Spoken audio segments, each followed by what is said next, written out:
तो क्या photography dead हो चुकी है या उसका एक ब्राइट फ्यूचर है?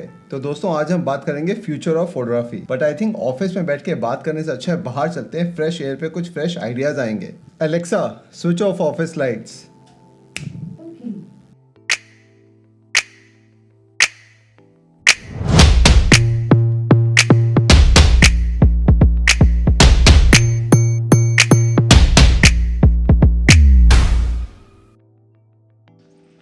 हाय, आज हम बात करेंगे फोटोग्राफी में कुछ बढ़ती हुई प्रॉब्लम्स को लेके, जिसको लेके बहुत सारे लोग कंसर्न तो हैं बट कोई भी इसके बारे में ओपनली बात कर ही नहीं रहा है। और हम देखेंगे कि एंड ऑफ द वीडियो में आप और मैं इस प्रॉब्लम को सॉल्व कर पाते हैं कि नहीं। हम 3 टॉपिक्स पे बात करेंगे।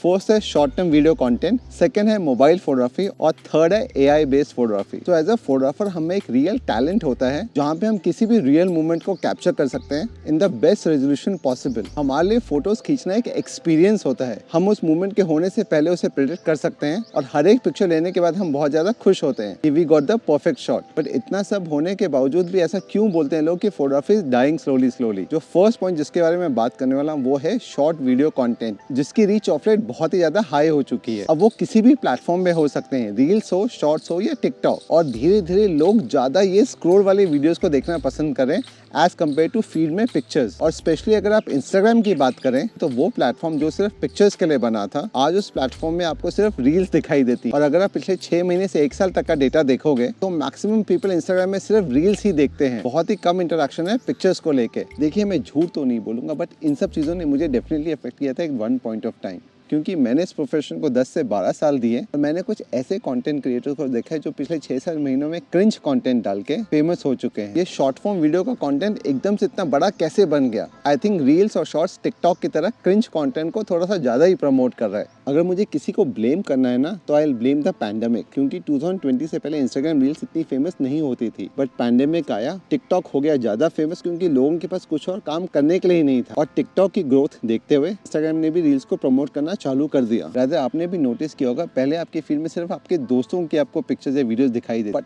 अब अननेसेसरी आपको पूरी दुनिया का फीड दिखाई देता है। आप उन लोगों को फॉलो करो या ना करो, क्योंकि इंस्टाग्राम चाहता है कि आप उनके प्लेटफॉर्म पे बने रहे। एक अच्छी खासी फोटो शेयरिंग ऐप आजकल डांसिंग या फिर क्रिंज कंटेंट का बाप बन चुकी है। तो कभी कभी मुझे ऐसा लगता है कि इन सब डिस्ट्रैक्शन से दूर हो जाओ and just focus on my work. But at the same time ये फीलिंग भी आती है कि मैंने इतना सारा जो काम किया है उसे इन सोशल प्लेटफॉर्म्स पे भी डालना जरूरी है, नहीं तो लोग कहाँ से देखेंगे या लोगों को कैसे पता चलेगा कि मैं क्या काम कर रहा हूँ। सबसे इंपॉर्टेंट पॉइंट है, अगर मैं इन सब चीजों को रील्स पे बना के डाल भी दूं, जो भी वो कंटेंट देख रहा है वो सिर्फ देखने के लिए देख रहा है या सिर्फ स्वाइप अप या स्वाइप डाउन कर रहा है, तो क्या मैं राइट ऑडियंस को टारगेट कर रहा हूँ? बस सोचने वाली ये बात है, क्या हमारे क्लाइंट्स को वो 10 या 15 सेकंड की मेमोरी चाहिए या they want a long life memory?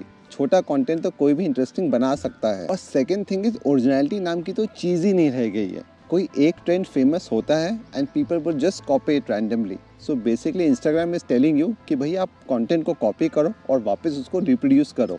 अब कॉपी कल्चर तो काफी टाइम से एग्जिस्ट करता है और जो ओरिजिनलिटी का जमाना था वो एकदम खत्म हो चुका है। आई एम श्योर इसकी वजह से आपके ऊपर भी इसका असर जरूर पड़ा होगा कि आपको जो ओरिजिनल क्रिएटिविटी जो पहले आता था अब कॉपी के चक्कर में वो खत्म हो रहा है। क्योंकि जैसे हम लोगों के वीडियोस कॉपी करके नए नए वीडियोस बना रहे हैं, सेम वे हम पिक्चर भी कॉपी करके उसका एक नया वर्जन बना रहे हैं। So basically the platform has made us worse. अब फिर बात आती है कि सपोज अगर आपने कोई कंटेंट बना भी लिया बहुत मेहनत करके, बट वो फेमस नहीं होगा क्योंकि उसमें बैकग्राउंड में वो ट्रेंडिंग सॉन्ग्स नहीं है, उसमें कोई एक्स फैक्टर नहीं है, या फिर उसमें वो ऊट पटांग लोग डांस नहीं कर रहे हैं या अलग अलग फनी फेसेस नहीं बना रहे हैं। अगर आप वही पिक्चर एज ए पोस्ट डालो वर्सेस वही पिक्चर एज ए रील डालो with some nice catchy song, तो क्या पता वो वायरल हो जाए। आई हैव टू एग्री, एक टाइम पे मैं भी थोड़ा बहुत टिकटॉक और रील्स को ज्यादा ही बनाने लग गया था, बट फिर मुझे ये रियलाइज हुआ कि अगर आपको इन प्लेटफॉर्म्स में फेमस होना है तो आपको इन प्लेटफॉर्म के एल्गोरिथम के हिसाब से ही चलना पड़ेगा। But let's see how long this last. ये मैं मानता हूँ कि एआई फ्यूचर के लिए डेफिनेटली एक थ्रेट है, बिकॉज जिस टाइप से ये पिक्चर्स को मैनिपुलेट कर रहा है तो लोगों की एक्सपेक्टेशंस हमसे फ्यूचर में बहुत ज्यादा बढ़ जाएंगी। तो कभी कभी ये सब चीजें काफी डिस्ट्रैक्टिंग होती। अरे मैडम अपनी लैला को बुला रही हैं। This is why I hate coming out. But अगर कुछ ऐसे वीडियोस पे बात करनी है ना, तो you need lot of nice fresh mind under the sun. So as a photographer हमें इससे डरने की जरूरत तो नहीं है, क्योंकि हम क्लिक करते हैं real pictures and real life events, जिनका एक प्रॉपर प्रोसीजर होता है to document the entire process. और एआई जनरेटेड पिक्चर्स आपको शॉर्ट टर्म हैप्पीनेस दे सकती हैं, और कुछ पिक्चर्स तो पूरी फैंटेसी टाइप ही लगती हैं। बट जो पिक्चर्स फोटोग्राफर्स खींचते हैं, they are long lasting picture. Yes, AI वाली पिक्चर्स आपको बहुत सारे अलग अलग इफेक्ट्स फटाफट मिल जाते हैं, बट इन पिक्चर्स का रियलिटी से दूर दूर तक कोई भी रिश्ता नहीं होता है। And the best part is, किसी के पास कैमरा ना भी हो तो भी वो पिक्चर्स ये प्रोड्यूस कर सकता है। कोई सेंस है इस बात की? थर्ड पॉइंट है ये स्टूपिड स्मार्टफोन्स। आपको लगता है कि ये कभी भी फोटोग्राफी को ओवरटेक कर पाएंगे? कोई भी नया बंदा जिसे फोटोग्राफी के बारे में जीरो नॉलेज, बस एक अच्छा स्मार्टफोन खरीद लो एंड उसमें एक अच्छी खासी पिक्चर आ जाती है। बस फोन कंपनी ने इतना सारा उसमें टेक डाल दिया है कि लोगों को पिक्चर लेने से पहले अब सोचने की जरूरत नहीं है, उन्हें सिर्फ टैप करना है और पिक्चर्स या वीडियोस आ जाती है। बट इन सब लोगों के लिए फोटोग्राफी कोई ओकेजन नहीं है, इनके लिए वो एक टाइम पास है। बट जैसे हम फोटोग्राफर्स के लिए हर एक इवेंट एक ओकेजन से कम नहीं होता है, और हर टाइम जब हम पिक्चर्स लेने के लिए जाते हैं किसी नए असाइनमेंट में, हम सोचते रहते हैं कि कैसे हम अच्छी पिक्चर्स लें। बट कुछ लोगों के लिए तो ये सिर्फ टैप ऑन द स्क्रीन का खेल है। And specially thanks to Snapchat, जिसने इतने सारे फिल्टर्स लेके आ गया है, और उसकी देखा देखी में बाकी सारे अदर ऐप्स कि आपके सारे के सारे पोस्ट प्रोडक्शन तो वो इन कैमरा ही कर देता है। और यही रीजन है लोगों को मोबाइल फोटोग्राफी बहुत पसंद आने लग गई है, क्योंकि उन्हें रियलिटी वाली पिक्चर्स नहीं चाहिए, उन्हें अपने आप का एक बेटर वर्जन दिखना है। बट जब एक फोटोग्राफर फोटो लेता है, इतनी सारी चीजों का ध्यान रखता है, सब्जेक्ट पे लाइट कैसी है, कॉम्पोजिशन कैसा है, ये हाईलाइट एंड शैडो में परफेक्ट बैलेंस है कि नहीं। बट आजकल की कॉम्पिटिशनल फोटोग्राफी ने तो चीजें बहुत ही ज्यादा आसान बना दी। By the way, computational photography का मतलब है कि आपका स्मार्टफोन एक सॉफ्टवेयर के एल्गोरिथम से एनहांस करके पिक्चर्स को बेटर बना रहा है। इन शॉर्ट, वो आपकी जितनी भी खामियां हैं पिक्चर्स में, अब वो स्किन टेक्सचर हो, आपका ओरिजिनल स्किन का कलर हो, पिंपल्स या ब्लेमिशेस को रिमूव करना हो, उन सबको ऑटोमेटिकली निकाल देता है, या फिर बहुत सारे अलग अलग फिल्टर्स को इंट्रोड्यूस कर देता है, या फिर एक बैडली लेट पिक्चर को बहुत अच्छा बना देगा, या ऑटोमेटिकली सारी बैकग्राउंड को गायब कर देगा। जो रियल फोटोग्राफी तो डेफिनेटली नहीं है, this is more like a fake world.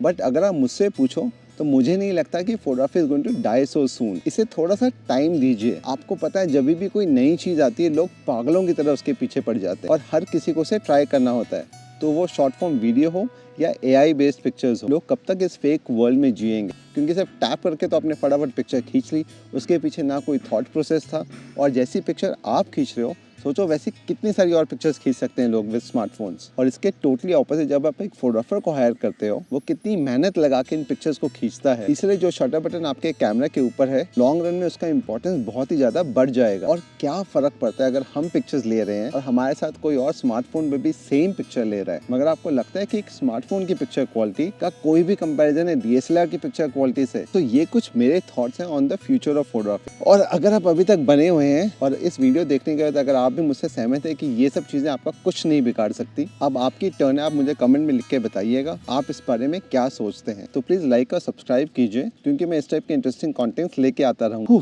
Finally हो गया खत्म, सूरज भी ऑलमोस्ट छुपने वाला है। Take care guys, bye.